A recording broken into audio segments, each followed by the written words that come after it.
Channel open. Welcome back to WeeklyTrek, a proud member of the Tricorder Transmissions podcast network. I am your host, Alex Perry. What's today's date? The date. Today's show was recorded on May 31st, 2019, and is current through the end of Star Trek Discovery Season 2, so beware of spoilers. All right, let's get into the show. Good day, Voyager, and welcome to A Briefing with Neelix.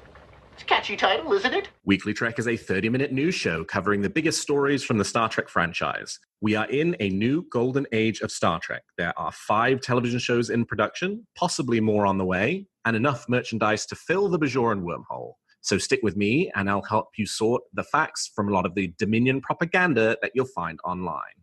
But I can't do this alone, and my guest this week is Nina. Nina, welcome to WeeklyTrek. Hi, thank you so much for having me, Alex. I'm so excited. Oh, no, it is a thrill to have you. Nina, I ask my guests this every week. I want to know something that's got you feeling good about Star Trek at the moment. What's got you moving at Warp 10? There's always a million things that have me moving at Warp 10, but I think this particular day, it's fanfic. And the reason for that is a few days ago, I don't know what took me so long, I finally got an AO3 account. And for those of you who don't know, AO3 is Archive of Our Own, which is like the giant fanfic database. And you can write, you can read, you can interact. And I'd been puttering around countlessly and anonymously and stalking various writers and stories for probably about 2 years.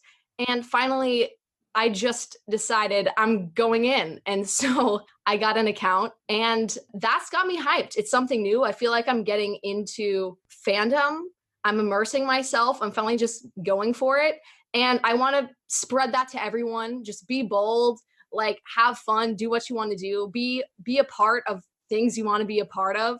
Don't be afraid to insert yourself in there because that's what I'm doing and kind of excited about it. Yeah, the importance of fan fiction in the Star Trek fan community cannot be understated. I mean, it is the Star Trek was kept alive after the cancellation of the original series pretty much by a core group of fans who a big part of what they like to do was write fan fiction. I don't do it anymore, but I myself dabbled in fan fiction at one point in my life. I wrote an alternate history of the end of Deep Space Nine in which the Romulans destroy the Dominion and then conquer the Federation, and I was pretty proud of it, if I do say so myself. So have you got any stories you're planning to write? Well, mostly I'm a reader, but the thing is, I've liked to write since exiting the womb. So I know that I'm going to at some point.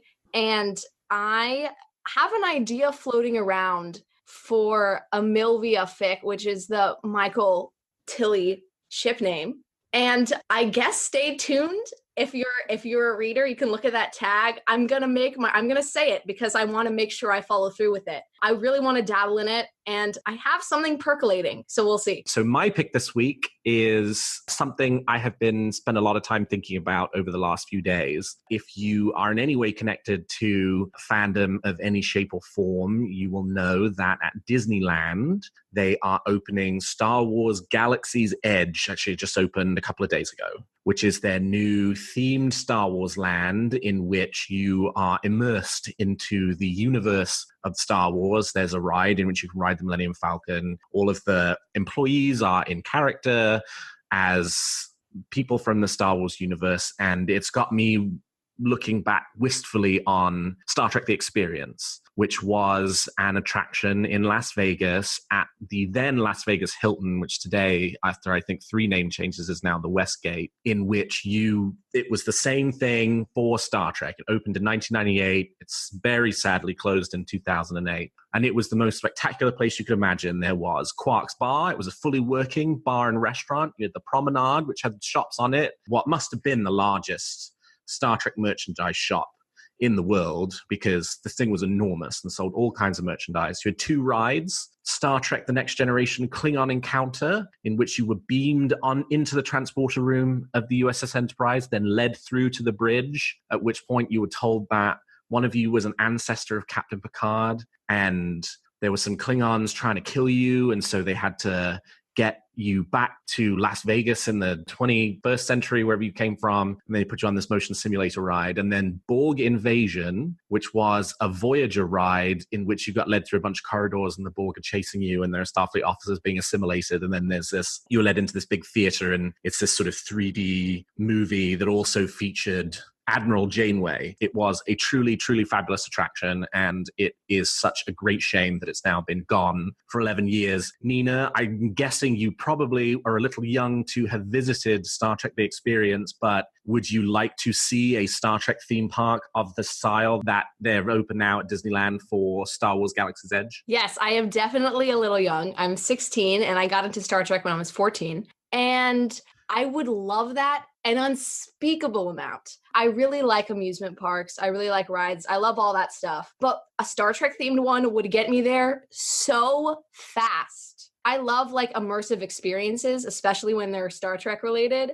And I would try to indoctrinate as many of my friends as possible into Star Trek and then take them. It would be amazing. I hope that that happens because I think there's definitely an audience for that. And I am part of it. Totally. And fingers crossed with the announcement of the Star Trek franchise group a couple of weeks ago, one of the things on the list that the franchise group was meant to work on were sort of the kinds of attractions that sort of ape the old Star Trek The Experience. But let me tell you, if you haven't had your dinner order insulted by a Klingon or gotten into a debate about the rules of acquisition with, I think there were 3 Ferengi who were circulating around the bar at the time that I was there, you truly haven't lived. So I hope that more fans will get that experience again in the future. All right. Well, with that, let's turn to the week's top stories. There's a war going on, and I'm a reporter. So our first story this week is a return to the Deep Space Nine documentary. There will be a week where we don't talk about the documentary, but it is not this week. We got new details on the home media release for the documentary this week. As we talked about on a previous episode, we are anticipating 3 versions of the Deep Space Nine documentary on DVD and Blu-ray, and we now have details about what separate those 3 releases from each other. So you have the standard release, which you can purchase on Amazon.com today if you want to, which includes an intro from Ira Stephen Bear, a brief history of Deep Space Nine, a bunch of deleted scenes, some video footage behind the scenes of the Variety photo shoot, which featured at the very beginning of the documentary, a discussion about the HD remaster, more of the fan testimonials, and a theatrical trailer. So that's your standard release, the one you're going to get on Amazon. And Shout Factory also have their own exclusive, which you can only buy from Shout Factory's website. And unfortunately, you can only buy if you live in the United States. The Blu-ray is region locked, region A, and they don't ship internationally. That exclusive Shout Factory release also includes, in addition to what's on the standard release, a musical reunion with composers Dennis McCarthy and Kevin Kiner, who Dennis McCarthy obviously was one of the main composers for Deep Space Nine. They also scored the documentary as a whole, and then a 50-minute roundtable look back at the creation of the Deep Space Nine documentary. So those are the 2 publicly available versions. And the third version is what the backers get. And the backers get everything on the standard release. They also get the musical reunion, and they get a technical trivia track, which is sort of a text commentary throughout the documentary. They basically get everything except for the 50-minute full discussion on the Shout Factory exclusive about the making of the Deep Space Nine documentary. There is an excerpt from that discussion in the backer features, but that's the only one you're not getting. So backers get pretty much everything. If you needed to get the whole thing, you would probably also need to get the Shout Factory exclusive as well. But that now clarifies what's on all these discs, what everybody's getting. Nina, did you see the Deep Space Nine documentary when it came to theaters? I did not. And that's why this article was really interesting to me. I am on season 4 of DS9, and I had a dilemma because the documentary was coming to a theater near me. And I was thinking, do I go because I really want to show my support, give them all my money to encourage them to remaster DS9 and see it in a theater, have that experience, but also spoil probably a lot of the second half of the series that I have not seen? Or do I want to hold off, miss out on that theater experience, but not get spoiled and see it later? Ultimately, I decided to hold off and not get spoiled. So I have been following the news about the home releases and the Blu-ray releases, because that's what appeals to me. That's what I'm looking out for, because I am jumping on those sales as soon as they happen. And I think that the special release definitely is going to appeal to people like me who, for whatever reason, didn't see it in theaters, but are hardcore and want all that extra stuff.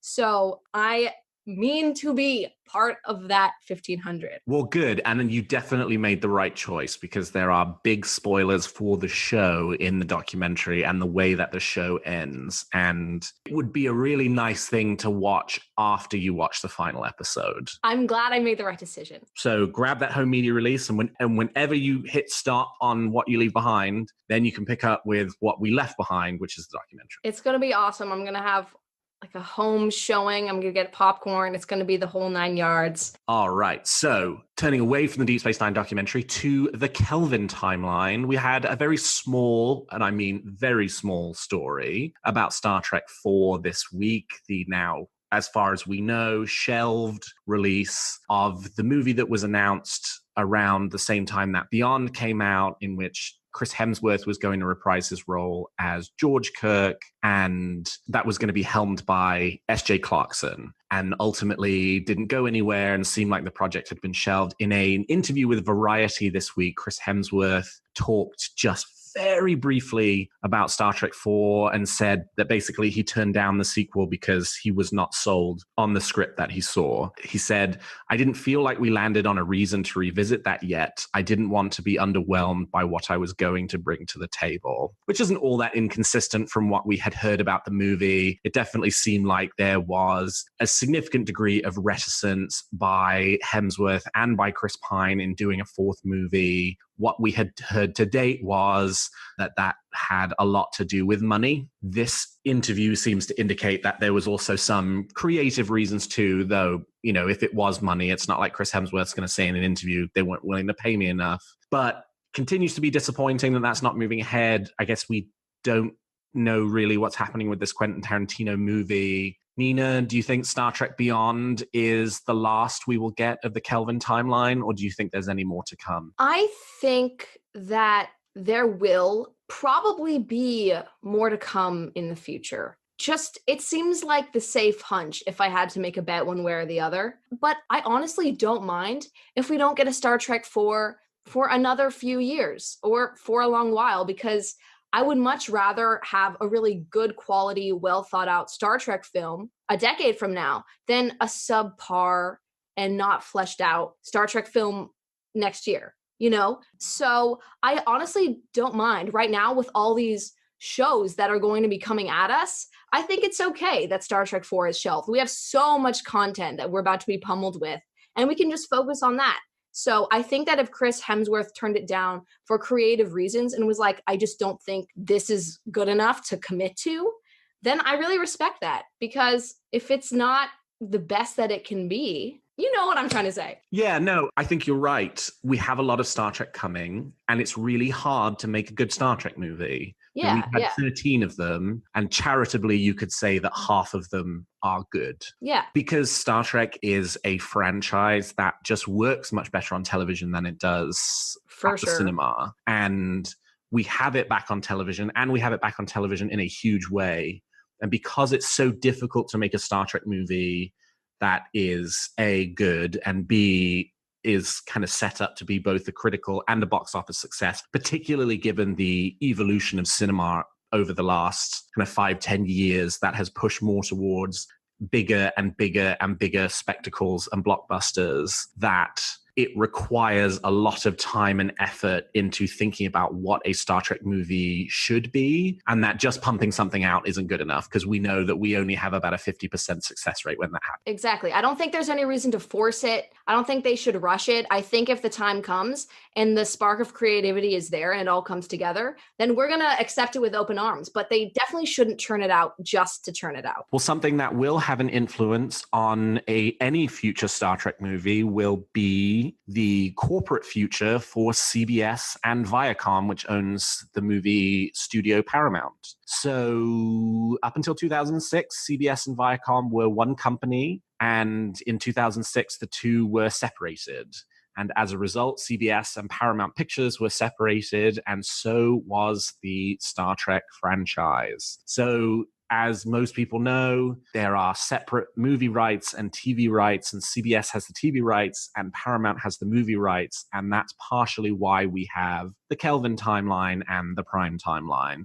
Don't listen to any rubbish you hear about alternate licenses and the original Star Trek not being able to be touched. It is as simple as I just laid out. Paramount makes movies, CBS makes television shows. There have been 2 previous efforts by the Redstone family, who own both CBS and Viacom, to remerge the companies. In the era that we're in right now, neither company is really big enough to compete with the likes of Disney, with the likes of Netflix, who are making both television and they're making movies. I mean, Disney now owns every other movie studio under the sun, and Paramount's struggling. So the more they can consolidate together, the more they can be competitive. And so, according to a report from CNBC, there is a new effort underway to prepare the 2 companies for merger negotiations. The reason why it's not happened up to this point is because of CBS's former CEO, Les Moonves, who was fired last year because of sexual misconduct. And as a result of his ouster, it looks like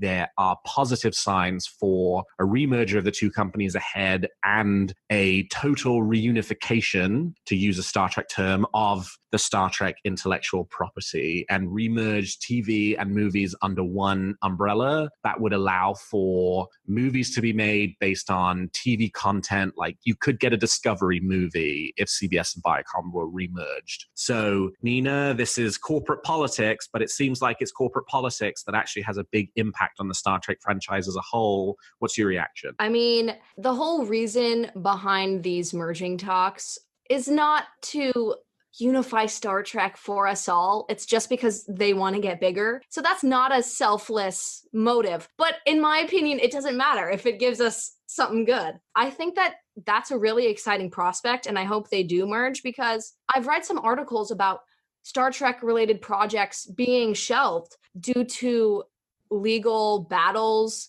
and all that corporate friction, projects being put on hold. And that's sad that projects and creativity and ideas and new Star Trek coming at us might be halted in its tracks because of just all this business stuff. So I hope that they merge. And if Star Trek is all under the same roof, that just frees the entire franchise up creatively, I think, to take an idea and run with it and do whatever they want. Give us the Pike movie like we've all been demanding, you know? And maybe if they were to merge, it's a possibility that it would be more likely that we would get a Star Trek 4. So I'm all for this. I hope it happens. It's been a long time coming. It has been a long time coming. And I think there's the track that says, yes, we should be very concerned about more corporate mergers and decreased competition between companies and growing monopolization, and all that's certainly true. But just from a Star Trek fan perspective, the separation of the IP has not been to the franchise's benefit. And I think getting everything back under one roof and then not being those kind of legal questions anymore, and no more YouTube videos about CBS and Paramount and all that rubbish, will be a happy, happy day indeed. So fingers crossed. CBS and Viacom, we are rooting for you. So our last story this week is a look at some new Eaglemoss starships. I have most of them, so this is always a thrill for me when we get to get a look at some new Eaglemoss ships that are coming down the pike. So thanks to a convention in London that Eaglemoss was appearing at, we got a really good look at some of the new ships that are coming out, including the XL Danube-class runabout, the XL USS Excelsior, the Discovery Klingon Raider, and the next special, which will be the Scimitar, the Romulan ship from Star Trek Nemesis. We also got a look at one of the models of a prototype concept for the USS Voyager called the USS Altair, which is a really wacky design if you've ever seen it. And 2 new announcements of ships in the regular line, the USS Melbourne, which is a Nebula-class ship that the only place you see it as a model in Captain Sisko's office in Deep Space Nine, and the Grumor, which was the Cardassian freighter in the Deep Space Nine episode episode Return to Grace, which is in the 4th season, so may or may not be one that you have seen yet, Nina. Obviously, the Eaglemoss ships all look great. I think the XL Excelsior looks really good. I'm a bit disappointed with the runabout. It doesn't have quite the level of detail that I think you would want from a large runabout model. It just kind of looks like a hefty piece of plastic. But the scimitar has a huge amount of detail, looks absolutely gorgeous. And I'm super thrilled that they're doing the Cardassian freighter. Ben Robinson had said at one point that he thought that maybe they wouldn't. And so great to see it because I think it's a really cool design. Nina, do you own any of these ships, or are there any that particularly catch your eye? I don't own any of them yet, which is really just because I have so much stuff, not even Star Trek related, that I think I need to do a giant spring cleaning session before I buy anything. And that's why I've been stopping myself. But there is a local intergalactic imports in my mall, and I have been eyeing ships for a long time. So we'll see. Once I just clear stuff out and Marie Kondo up my entire existence, then I'm planning to spend all my money on these. But there were definitely a few that caught my eye on this page. I agree with you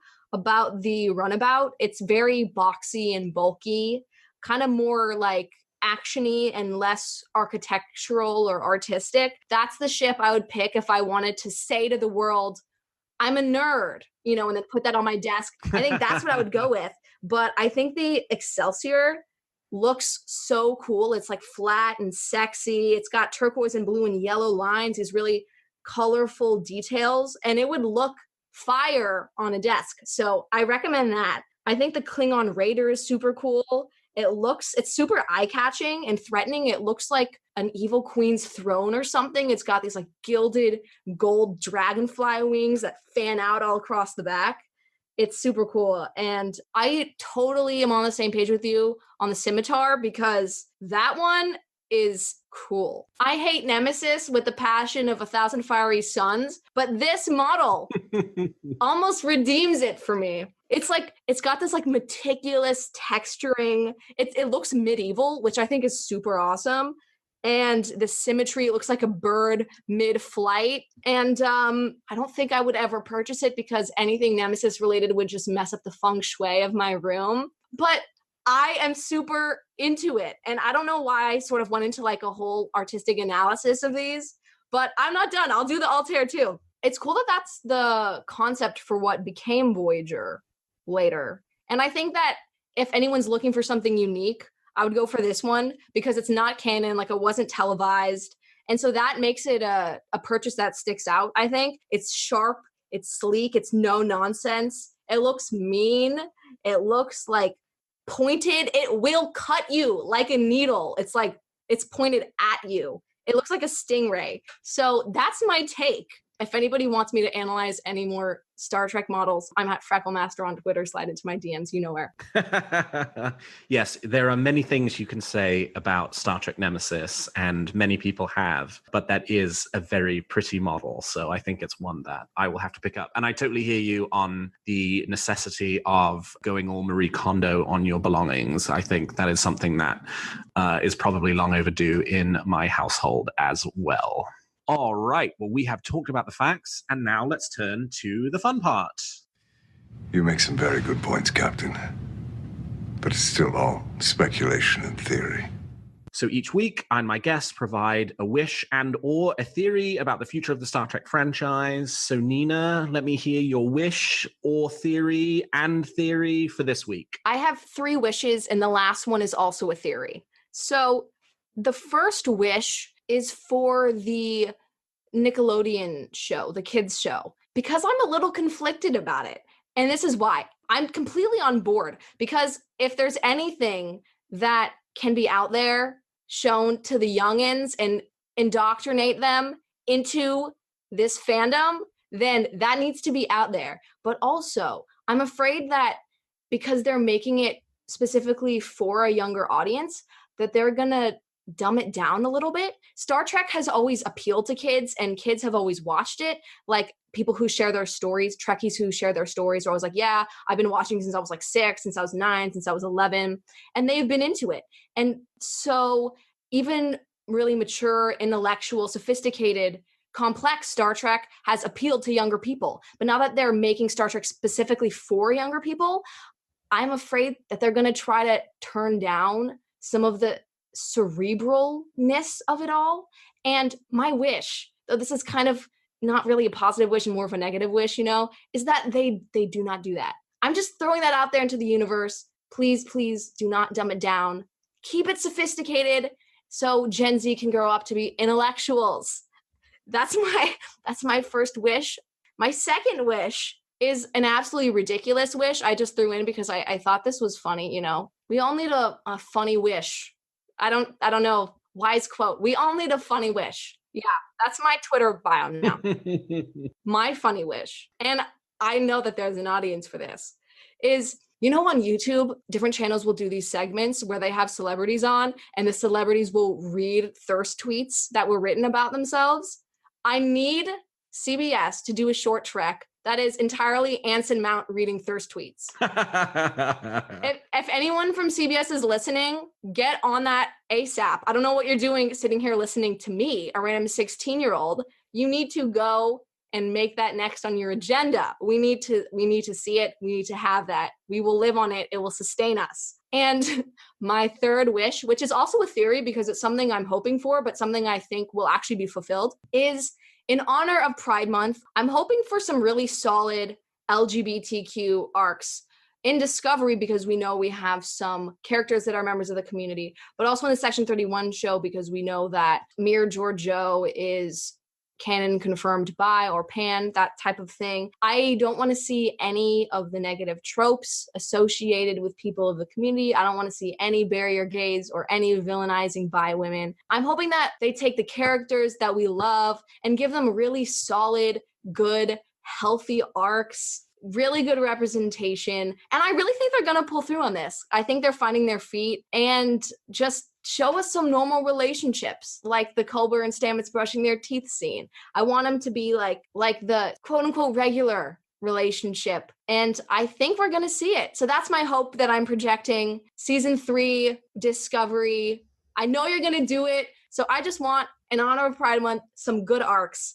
And that is my wish/theory. I'm yes to all three. Yes to making sure that the Nickelodeon show, in whatever way they decide to set it up so that it appeals to a younger audience, does not do it in a way that jettisons what will actually make the people who enjoy that show want to continue to watch other Star Trek, which is the exploration of themes and ideas and some of the more kind of cerebral plot lines, as you mentioned. I'm totally down for an Anson Mount first short trek. I think that's a format that has lots of things you could do with it. We're expecting an all-animated one directed by Michael Giacchino, so why not that too?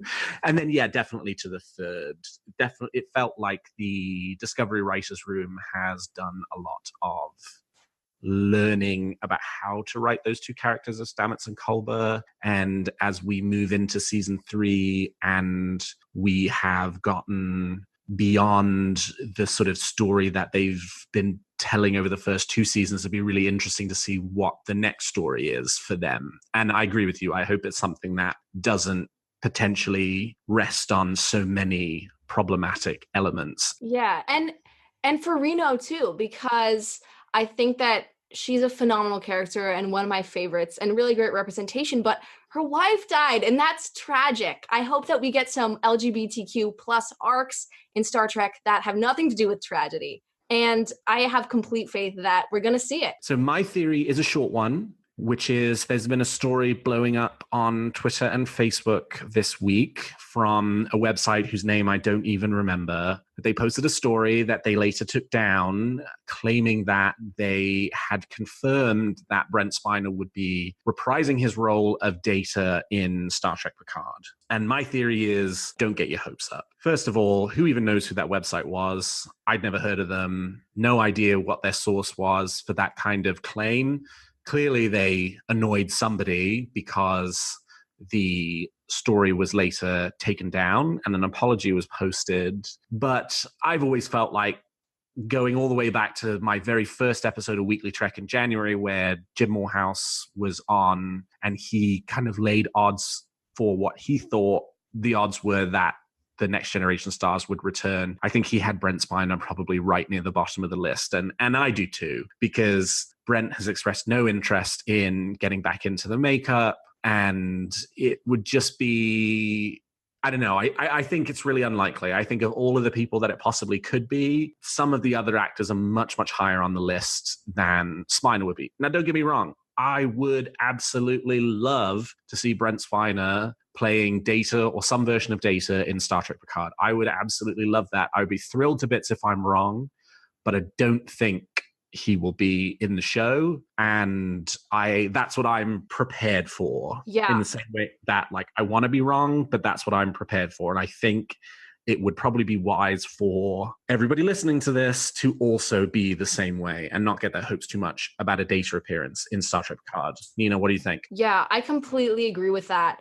I'm surprised to hear that article was even out, because honestly, like, Brent is probably the least likely, I feel like, of all the possible appearances that could be made. I mean, he was partially responsible for essentially the writing out of his character in the movie of which we do not speak, because he was afraid that he didn't like the idea of Data aging. And so he thought, let's just kill him, because he didn't want Data to look like he was aging as the actor was aging, because Data wouldn't do that. Now, I feel like that could be corrected so easily with just one throwaway line about, like, oh yeah, I have like an aging sub-processing whatever program thing. You know what I mean? But Brent was against that. So I really think that a Data cameo is definitely near the bottom of the list. But I also feel like anyone taking any of the actors who are saying that they have not been approached at their word should think twice, because actors lie for a living. They're probably flat out lying to us right now. Like, what are they going to say? Yeah, we're going to be on. Like, they can't spoil that. Right. So I think any actors who are like, yeah, we haven't been approached, I completely call BS on that. I mean, they're no sure things, but I think we're pretty likely to get some characters showing up. Not Data, though. My guess is, since we've now got our first teaser trailer, my guess is if there are any Next Generation stars who are also appearing with Patrick Stewart, the next most likely point where we would find that out, unless they want to keep it under wraps until the moment that they appear on screen, will be San Diego Comic-Con coming up in July. Perfect opportunity, big media presence. Presumably they will also have a full trailer there to show, and it's 2 weeks before Star Trek Las Vegas, and, you know, what a fabulous kind of lead into that big fan event to make some kind of announcement like that. So we'll be watching for San Diego Comic-Con to see if they make any announcements like that. Do you have a theory or wish for Discovery or the future of the franchise that you'd like to share? Tweet them to me at WeeklyTrek, and I might feature your theory in a future episode. Well, that's all the time we've got for this episode of Weekly Trek. Thank you so much to my guest, Nina, for joining me today. Nina, how can people contact you if they want to continue the conversation? People can contact me and join me in my ranting on Twitter at FreckleMaster. I usually live tweet Discovery as it's on in a segment I have come to call overdramatic live tweeting, TM. But since that's kind of on its off season, I putter around, say random Trek related things. Right now, I'm literally in the middle of watching Into Darkness for the first time and tweeting some of my thoughts about that. So if you want to see my thoughts, I don't know why you would, but if you do, follow me at FreckleMaster. And if there are any like ratchet, emo, angst lord Gen Z millennial listeners right now, follow me on Tumblr at Michael Burnham's Left Earlobe. Very cool. And yes, Into Darkness is quite an experience. So you have a whole lot of movie left ahead of you, and I won't keep you from it any longer. You can find this show on Twitter at WeeklyTrek and me at Alexander T. Perry. And if you enjoy the show, please consider leaving us a 5-star review on your podcast player of choice. And please check out some of the other great shows on the Tricorder Transmissions. And if you like our shows, please also consider becoming a Patreon of Tricorder, which you can find at patreon.com/the Tricorder Transmissions. And lastly, if you're looking for Star Trek news on the internet, I hope you will turn to trekcore.com. Well, thank you, Nina. Thank you to all my listeners. And until next week, live long and prosper.